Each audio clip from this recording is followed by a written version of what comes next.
Bienvenue dans votre capsule d'encouragement de notre série Saisis la victoire, destinée à vous aider et vous équiper dans ce temps de combat.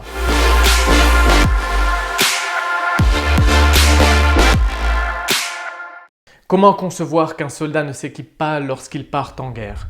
Si nous sommes en guerre, et effectivement je crois qu'il s'agit bien d'une guerre qui se joue aussi et beaucoup dans l'invisible de notre âme, alors il est nécessaire de maintenir notre vigilance et de conserver notre équipement.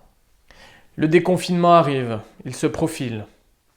Une nouvelle saison se présente à nous et souvent l'homme étant ainsi fait, lorsque ses circonstances s'améliorent, il relâche la pression, il baisse la garde, il prend du recul et parfois même il s'arrête.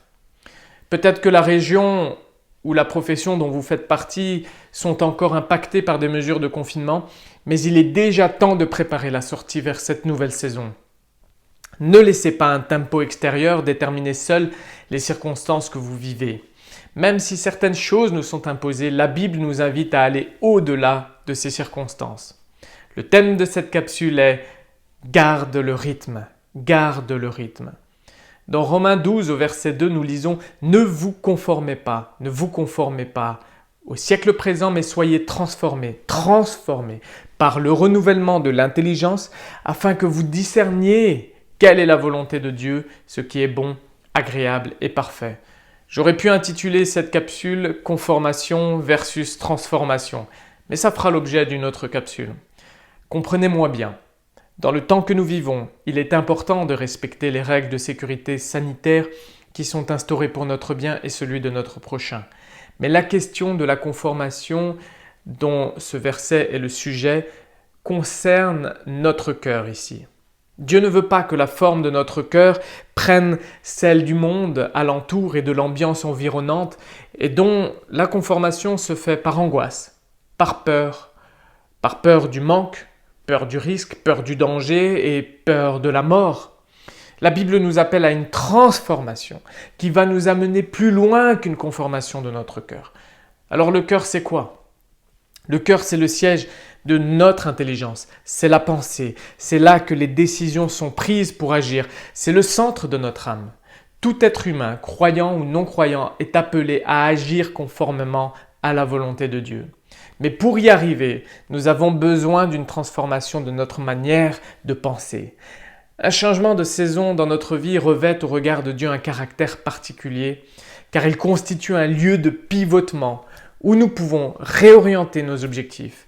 Et Dieu veut que cela nous oriente vers lui. Mais bien souvent, nous retombons dans les mêmes travers qui nous éloignent de lui et nous laissons les nouveaux défis déterminer le tempo et le rythme. Comment garder ce rythme? Une des premières choses, c'est ne nous laissons pas guetter par la crainte des nouveaux défis. Revêtez votre armure physique, ce qui vous protège, votre masque, vos solutions hydroalcooliques, peu importe les gants, la combinaison, mais surtout, revêtez l'armure de Dieu.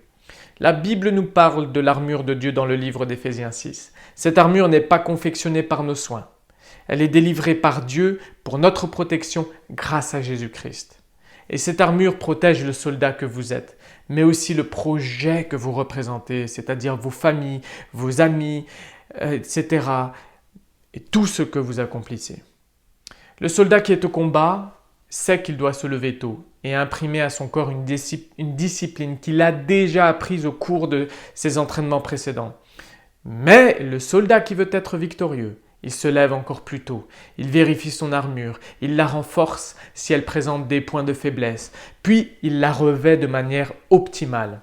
Ce faisant, il sait qu'il peut aller au combat. Eh bien, votre âme nécessite le même soin. Quand vous vous levez et que le combat a déjà commencé, c'est très difficile de prendre la bataille en cours. Cela me rappelle quand j'arrivais en salle de naissance avec l'état d'esprit de la fatigue. Nous avons tous connu cela, n'est-ce pas ? Je me disais aujourd'hui, je n'ai pas envie de travailler, espérons que ce soit calme. Et on est là, on arrive au bureau et on constate qu'il y a déjà une guerre en cours et que nous allons devoir prendre un train qui avance déjà à toute allure. Or, à ce moment-là, vous êtes encore en marche arrière, vous ne pensez qu'à vous recoucher, etc. Bref, vous sentez que la montée dans ce train va être difficile et le voyage douloureux. C'est pourquoi il est important de se préparer. Ne pas laisser le rythme extérieur déterminer notre rythme cardiaque et notre rythme émotionnel. L'armure de Dieu qui nous est offerte par Jésus-Christ est taillée pour le combat dans notre âme. Mais elle se revêt avant le combat. Une fois le train en route, celui-ci ne ralentira pas pour vous laisser le temps de vous préparer. Gardez le rythme. Tout est rythmé, y compris votre cœur et même votre influx nerveux. Ils ont un rythme et une fréquence, une amplitude et une attitude, une puissance et une force. Il en est de même pour les circonstances extérieures. Elles ont un rythme et une force. Et ce n'est pas le plus fort qui gagne, c'est celui dont le cœur est préparé. La meilleure préparation se fait avec un entraîneur qui connaît le combat et même qui vient avec nous au combat. Cet entraîneur, c'est Dieu. Dieu veut nous donner la victoire pourvu qu'on l'accepte. Alors lève-toi tôt le matin, devance les circonstances. Et là, je parle surtout aux pères de famille. Vous devez être au combat avant tout le monde. N'attendez pas que vos enfants fassent de vous des guerriers aigris d'avoir été réveillés. Couvrons nos familles dans tous les domaines. Restons debout, vigilants et cherchant Dieu.